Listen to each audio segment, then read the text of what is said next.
তাহলে মুহররম মাস আমরা কিছুই করব না?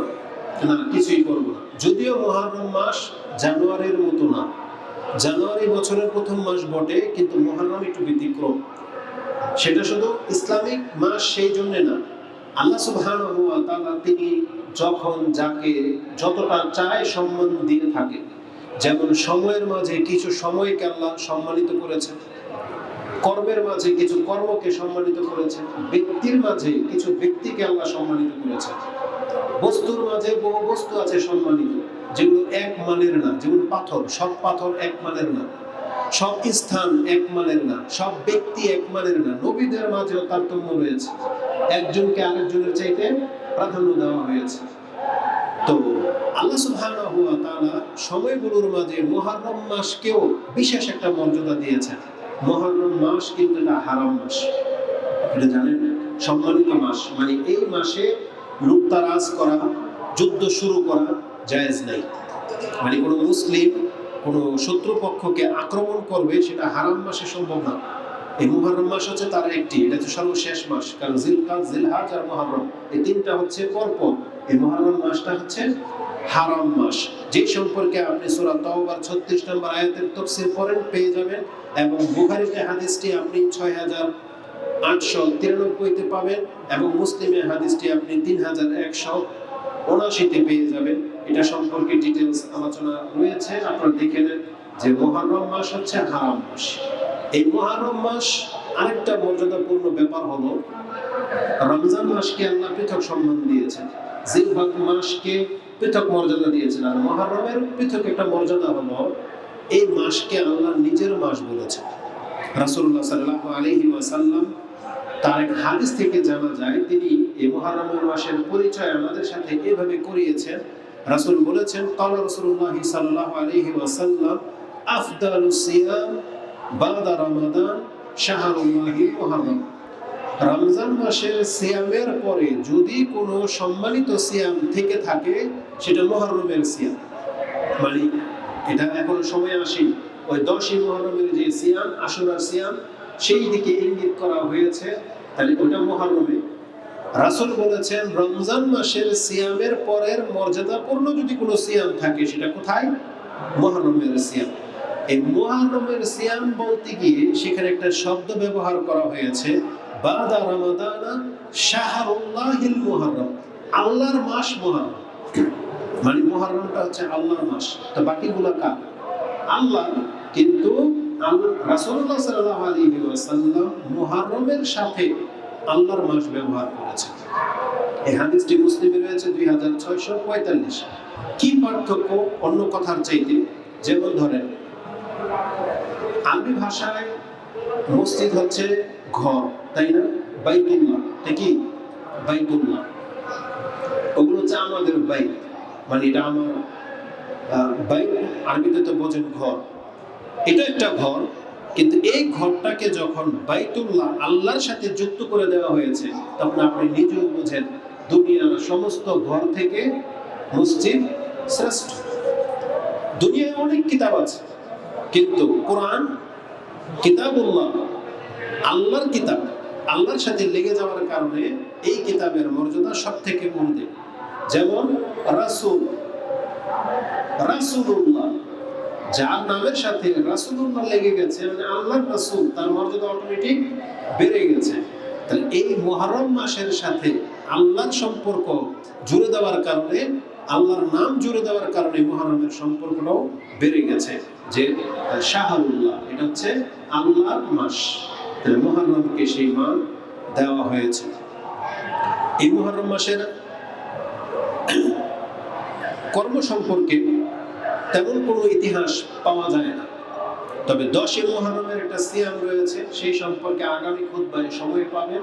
এই জন্য ওই আশুরার সিয়াম সম্পর্কে আমি আজকে আর কিছুই বলছি না, তবে এতটা বলে দেব, এটা জরুরি বিষয়। মুহররম এটা শোকের মাস নয়। মুহররম কি? এটা শোক পালনের মাস নয়। এটা তো শিয়াদের কাছে, শিয়া, রাফেজি, খারিজি যারা, তাদের কাছে মুহররম হচ্ছে শোকের মাস, কিন্তু মুসলিমদের কাছে মুহররম হলো আল্লাহর বিজয়ের মাস। আল্লাহ সুবহানাহু ওয়া তাআলার পক্ষ থেকে মুসলিমদেরকে বিজয় দান করা হয়েছিল এই মুহররমে। এই মুহররমের 10 তারিখে আল্লাহ সুবহানাহু ওয়া তাআলা ইসলামের বিজয় ঘটিয়েছিলেন। আর এর ইতিহাস বহু পুরানো। কার যুগ থেকে?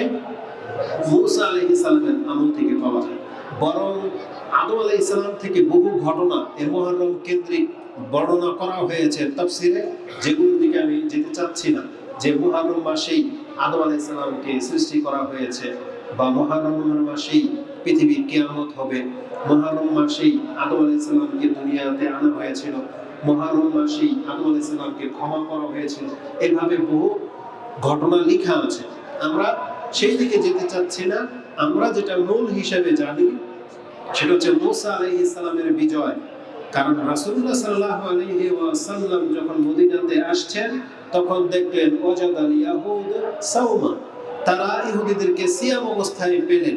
জিজ্ঞাসা করলেন, মা হাযাল ইয়াউম আল্লাযী তাসুমুনা, এটা কোন দিন যে আজকে তোমরা সিয়াম পালন করছো? তখন বলে, হাযা ইয়াউমুন আযীম নাজ্জাল্লাহু মূসা ওয়া কওমা ওয়া আগরাকাল্লাহু ফিরআউনা ওয়া কওমা। আল্লাহ সুবহানাহু ওয়া তাআলা এই দিন মূসা আলাইহিস সালামকে এবং তার কওমকে নাজাত দিয়েছিলেন, আর ফেরাউনকে এবং তার সৈন্যবাহিনী তার জাতিকে ডুবিয়ে ধ্বংস করেছিলেন। এটা ছিল সেই দিন, মানে মুহররমের 10 তারিখের দিন। তাই মুহররম হচ্ছে বিজয়ের মাস। কিন্তু এই বিজয়ের দিনটাকে পরবর্তীতে কোন একটা ঘটনার মানে সময়ের বিবর্তনে মুহররম মাসের 10 তারিখে একটা ঘটনা ঘটে যায় আলে বাইতের সাথে। রাসূলুল্লাহ সাল্লাল্লাহু আলাইহি ওয়াসাল্লাম তার বংশ আহল পরিবারের সাথে একটা ঘটনা ঘটে যায়, যেটা হুসাইন রাদিয়াল্লাহু তাআলা আনহুর সাথে ঘটে কারবালার ময়দানে। সেটা মুহররম মাসেই ছিল। কিন্তু শিয়া যারা হুসাইন রাদিয়াল্লাহু তাআলা আনহুকে হত্যা করেছে, যারা আলী রাদিয়াল্লাহু তাআলা আনহুকে হত্যা করেছে, যারা আরো বিজ্ঞ বহু সাহাবীদেরকে হত্যা করেছে, এবং সাহাবীদেরকে যারা গালাগালি করে, মা আয়েশা রাদিয়াল্লাহু তাআলা আনহাকে যারা অপবাদ দেয়, যারা নোংরা ভাষায় গালি দেয়, আবু বকর রাদিয়াল্লাহু তাআলা আনহুকে যারা গালি দেয়, উমর রাদিয়াল্লাহু তাআলা আনহুকে যারা গালি দেয়, এই নোংরা জাতি তারা নিজেদের পাপকে ঢাকার জন্য এই 10 মুহররমের সময় তারা আবার মাতম করে, শোক পালন করে। আর পৃথিবীর মানুষের নেচার হলো যেটা প্রচার প্রসার বা যেটা দেখে ভালো লাগে তখন তারা সেটাতে জড়িয়ে যায়। কিন্তু ইতিহাস খুঁজে আর দেখেন এটা কোত্থেকে আসলো। এই শিয়াদের প্রভাবে, যার ফলে অধিকাংশ মানুষ বাংলার জমিনের মুহররম যে আল্লাহর বিজয়ের মাস এটা জানে না, বরং এই মুহররম মাসকে তারা শোকের মাস মনে করে। এমন অধম অজ্ঞ কিছু মুসলিম আছে যারা মুহররম মাসের মধ্যে বিবাহ শাদীটা হওয়াটাও একটা অকল্যাণ কিছু মনে করে। এগুলো হচ্ছে শিয়াদের থিওরি, শিয়াদের সাজানো, শিয়াদের বানানো রীতিনীতি। এগুলোকে অনুসরণ করা যাবে না। আর যারা শিয়া মানে হচ্ছে মূলত সঙ্গী, শিয়ান মানে হচ্ছে সাহায্যকারীও হয়। এটা একটা সম্মানজনক নাম। আমরা ওদেরকে এই নামেই চিনি, যদিও কারণ ওরা বলেছিল যে আমরা আলীর শিয়া, মানে আলীর সঙ্গী, আলীর সাহায্যকারী। কিন্তু মূলত ওদের আসল পরিচয় হচ্ছে খারিজি, রাফেজি। আমরা যদি এই ভাষা বলি তো অনেকে চিনবে না, এই জন্য শিয়া শব্দ আমরা পরিচিতির জন্য বলি। যাদেরকে আপনি শিয়া বলতেছেন এরাই হলো খারিজি, এরাই আলী রাদিয়াল্লাহু তাআলাকে হত্যা করেছিল, এবং এরাই তার ছেলে হুসাইন রাদিয়াল্লাহু তাআলাকে হত্যা করেছে ষড়যন্ত্রমূলক। কিন্তু আবার মায়া কান্না করে। এদের কাছ থেকে সাবধান থাকতে হবে। এরা হচ্ছে মুসলিমদের চরম শত্রু। এমন শত্রু যে শত্রুকে আপনি শত্রু হিসেবে চিনেন না, এটা আপনার ব্যর্থতা। ইহুদিকে আমরা শত্রু হিসেবে চিনি, কিন্তু ইহুদির খালাতো ভাই হচ্ছে এটা। এই ইহুদিদের থিওরির উপরে ভিত্তি করে শিয়াদের জন্য, এই শিয়া হচ্ছে ইহুদিদের খালাতো ভাই, যাকে আপনি নিজের ভাই মনে করেছেন, কিন্তু মূলত এটা হচ্ছে ইহুদিদেরই আরেকটা এপিটারোপিট, আরেকটা কালার। ইহুদিকে যেই কালারে চিনেন, যেমন কথার কথা আপনি সবসময় প্যারাসিটামল চিনতেছেন সাদা, এখন বাজারে যদি কোনো প্যারাসিটামল লাল কালারে আসে, আপনি যদি বলেন যে না এটা প্যারাসিটামল না, এটা হবে আপনার ব্যর্থতা। তো ইহুদিদের আরেকটা রূপ হচ্ছে শিয়া, যেটা আপনাকে তার কাছ থেকে বাঁচতে হবে। তো এই জন্য শিয়া কোনোদিন মুসলিমের বন্ধু হতে পারে না। তো আজকের খুতবার এটাই ছিল সারসংক্ষেপ, যে মুহররম মাস এটা কোনো অপয়া শোকের মাস নয়, মুহররম মাস হচ্ছে আল্লাহর মর্যাদাপূর্ণ মাসগুলোর একটি, এটা হারাম মাস এবং এটা সম্মানিত মাস, এবং এই মাসকে এটা আল্লাহর মাস বলেছেন, শাহরুল্লাহ ব্যক্ত করা হয়েছে। এই মাসের বিশেষ কোনো ইবাদত নেই, শুধুমাত্র একটাই সিয়াম, সেটা হচ্ছে 10ই মুহররমের সিয়াম। যে ব্যক্তি একটা সিয়াম রাখবে তার এক বছরের গুনাহকে আল্লাহ সুবহানাহু ওয়া তাআলা মাফ করে দিবেন। সেটা আগামী খুতবায় আপনারা জানতে পারবেন। তা আজকের খুতবা সর্বশেষ মেসেজ যেটা আমি আপনাকে দেব, অত্যন্ত গুরুত্বপূর্ণ একটা হাদিস। কারণ আমরা অধিকাংশ মানুষ আজকে কোথায় কি হচ্ছে, কোথায় বোম্বিং হচ্ছে, কে কোন ধরনের মিসাইল বানালো, কে কি করলো, আমরা শুধু সেগুলো নিয়ে ব্যতিব্যস্ত। আর এক শ্রেণীর বক্তা যারা আছে তাদেরকে আমাদেরকে বলে যে হুজুররা শুধু তসবিহ নিয়ে বা মসজিদে জিকির আজকার দোয়া শিখায়, এগুলো নিয়ে পড়ে থাকে, আর ওরা কত কি অস্ত্র বানাচ্ছে। আমরা ভুলে গেছি যাদের জন্ম হয়েছে এগুলোর জন্য, যারা এগুলো নিয়ে পড়ে থাকে তাদের দ্বারা এগুলোই শোভা পায়। কিন্তু আমাদেরকে যখন আল্লাহ তার বন্দিগির জন্য এই পৃথিবীতে পাঠিয়েছেন, আমাদেরকে বন্দিগিটাকেই সবচেয়ে বেশি গুরুত্ব দিতে হবে। আর জেনে নেন, মৃত্যু আমাদের প্রত্যেকের ধার প্রান্তে, হয় অ্যাটম বোমায় মরব, না হয় ভাইরাস জনিত কারণে মরব, অথবা শত্রুতার জেরে একজন আরেকজনকে হত্যা করে দিবে, ছিনতাইকারীর আঘাতে মরব, এটাই বটে। আর এটা খুব শীঘ্রই হতে যাচ্ছে, যে কেউ আমরা যখন তখন মরে যেতে পারি। মৃত্যুটা আমাদের একেবারে ধার প্রান্তে। আজকে ইরান ফিলিস্তিন যা হচ্ছে সেটা গালফেও আসবে। আমরা কি করতে পারি? কিছুই করার নাই। ইন্ডিয়া হোক, যে কোনো শত্রু রাষ্ট্র হোক, আমাদের উপরে চেপে গেলে আমাদের কিছুই করার নাই। না আমরা প্রতিহত করার মতন ক্ষমতা রাখি, আর না আমাদের বাঁচার কোনো পথ আছে, যে আমাদের ট্যাঙ্কার আছে যে আমরা সেখানে ঢুকে যাব, বা সমুদ্র পার হয়ে অন্য কোনো রাষ্ট্রে চলে যাব। আমাদের পথ বন্ধ। যেহেতু আমরা মরবই, কেন আমরা মুসলিম হয়ে মরি? এটা আমাদের মেসেজ থাকবে। আপনি মুসলিম হয়ে মরেন, এমন ভাবে প্রস্তুত থাকেন, আসুক না, বোম পড়ুক না, আমি আমার রবের কাছে যদি ক্ষমা পেয়ে যাই, আমার আর কি লাগবে? কিয়ামতের মাঠে যদি আমি আল্লাহর কাছে মুসলিম হয়ে দাঁড়াইতে পারি, আমার আর কি ক্ষতি বলেন?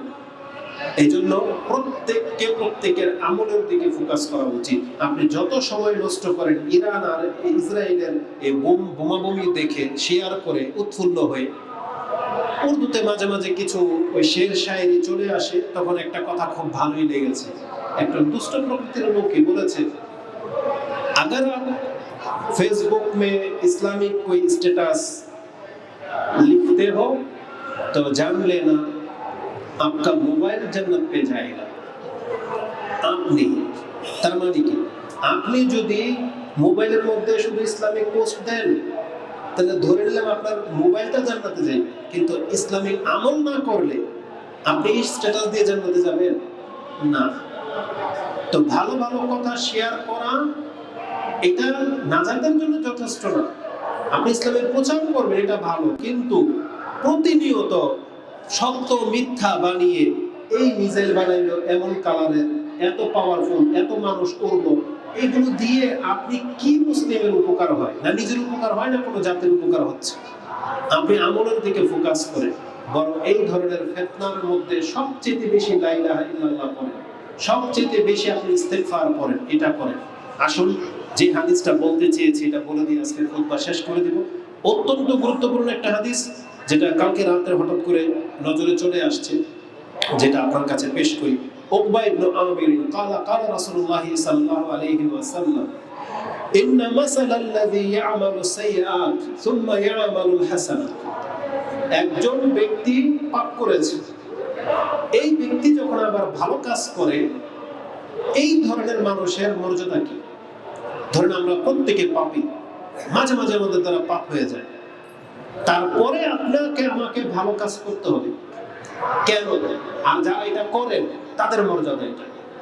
আমরা তো পাপী, সবাই পাপীর কাতারে এখন দাঁড়াই আমরা যখন তখন পাপ হয়ে যায়। কিন্তু আমাদের একটা করণীয় কি? আজকের মেসেজ, পাপ তো ঠেকাইতে পারতেছি না, কিন্তু তারপরে একটা করণীয় আছে, সেটা করতে হবে। সেটা কি? ভালো একটা কাজ করে।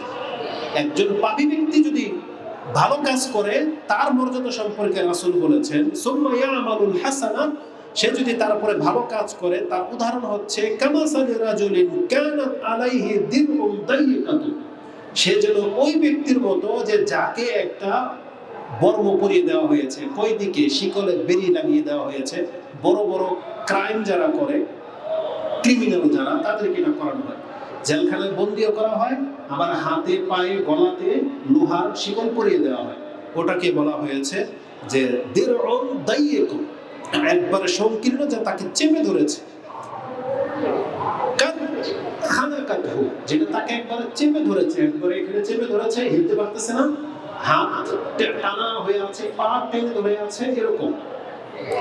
রাসূল বলেছেন সুম্মা আমিলা হাসানাতান, এই ব্যক্তি যখন ওই যে পাপ করার কারণে নিজেকে এভাবে আবদ্ধ করে ফেলেছে, এখন যদি সে একটা ভালো কাজ করে, তার সাথে কি হয়, ফানফাক্কাত হালকাতান, হালকাতান, তাহলে যখনই একটা ভালো কাজ করবে, ওই যে পাপের কারণে তার এখানে চেপে ধরা হয়েছিল, এটা আস্তে করে খুলে যাবে, তাকে যে কষ্ট দেওয়া হচ্ছিল সেটা খুলে যাবে। সুম্মা আমিলা উখরা, আবার আরেকটা যখন ভালো কাজ করে, ফানফাক্কাত উখরা, তাহলে আরেকটা গিট খুলে যাবে। তার মানে যেগুলো তার শরীরের মধ্যে গেঁথে দেওয়া হয়েছিল, এক একটা করে বর্মের সেই গিট, যেটা তাকে কষ্ট দিচ্ছিল, এটা এক এক করে খুলতে থাকবে, হাত্তা তাখরুজা ইলাল আরদ, এমনকি ভালো কাজ করতে যখন থাকে, তখন তার লোহার বেড়িটা তার গায়ের থেকে খুলে জমিনে পড়ে যাবে। তার মানে রাসূল বোঝাতে চেয়েছেন, যে ব্যক্তির দ্বারা পাপ হয়ে গেছে, সে যদি এখন ভালো কাজ করতে থাকো, তাহলে তোমাকে যে বন্দিতে ঠেসে দেওয়া হবে, তা থেকে ভালো কাজ তোমাকে মুক্ত করে দেবে। তার মানে প্রত্যেকটা ভালো কাজ নাজাতের জন্য, মুক্তির জন্য, আমাদের জীবনের যে কোনো ঘাটতি পুরো করে দেওয়ার জন্য ভালো কাজ জরুরি। এজন্য আমাদেরকে ভালো কাজে ঝুঁকতে হবে। এই হাদিসটা ইমাম আহমদ 17,307 নম্বরে উল্লেখ করেছেন। হাদিসটি আপনি সহসাই পেয়ে যাবেন মিশকাতে হাদিসটি 10 নম্বর অধ্যায়ের 2375 নম্বর হাদিসে পেয়ে যাবেন, 2375 মিশকাতে। অতএব আজকের খুতবার এটাই ছিল আমাদের মেসেজ, যে আমরা আমাদের আমলের দিকে ফোকাস করতে হবে। আমল বিহীন আমাদের নাজাতের কোনো রাস্তা নাই। আর আমরা যেহেতু পাপী, অনেক পাপ জীবনে হয়ে গেছে, এখন মুক্তি পেতে হলে আমাদেরকে ভালো কাজের দিকে সময় কাটাতে হবে। আর রাসূলুল্লাহ সাল্লাল্লাহু আলাইহি ওয়াসাল্লামের আরেকটা হাদিসে আরো চমৎকার করে এইভাবে বলা হয়েছিল, আবু যার রাদিয়াল্লাহু তাআলা কে, ইয়া বাজার ইত্তাকিল্লাহা হাইসুমা কুনতা, যেখানেই তুমি থাকো না কেন আল্লাহকে ভয় করো। ওয়াতবিস সাইয়্যাতাল হাসানাত তামহু, যখনই তোমার দ্বারা অন্যায় কিছু হয়ে যাবে, সাথে সাথে ভালো একটা কাজ করে নেবে, তাহলে ভালো কাজটা তোমার মন্দটাকে মিটিয়ে দেবে। আরেকটা হাদিস আমার স্মরণে আসতেছে এই মুহূর্তে। রাসূল বলেছেন, একজন মানুষ যখন ময়লা রাস্তা দিয়ে হেঁটে যায়, তখন তার কাপড়ে লাগে। আবার ভালো রাস্তা দিয়ে যখন হেঁটে যায়, ওই ভালো রাস্তা তার ময়লা কাপড়টাকে পাক করে দেয়। এটা মহিলাদের ক্ষেত্রে বলা হয়েছে। আর পাপ মিটানোর ক্ষেত্রে আরেকটা হাদিস খুব চমৎকার রয়েছে।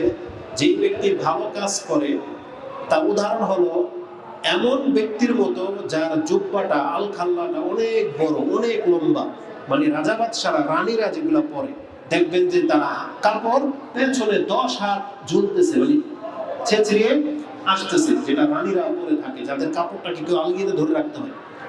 রাসূল বলেছেন, একজন ব্যক্তির উদাহরণ হলো সেই কাপড়ের মতো যার কাপড়টা জমিনে ঝুলে আছে। এটা আবার ওইদিকে নিয়েন না যে ওই যে টাকনার নিচে কাপড় যে ঝুলিয়ে পড়ে, এটা ওই এক্সাম্পল দেওয়া হয়নি। মানে এটা ওই রানীর উদাহরণ নেন, যেই মহিলার কাপড় অনেক লম্বা, 10 হাত পর্যন্ত ঝুলে আছে,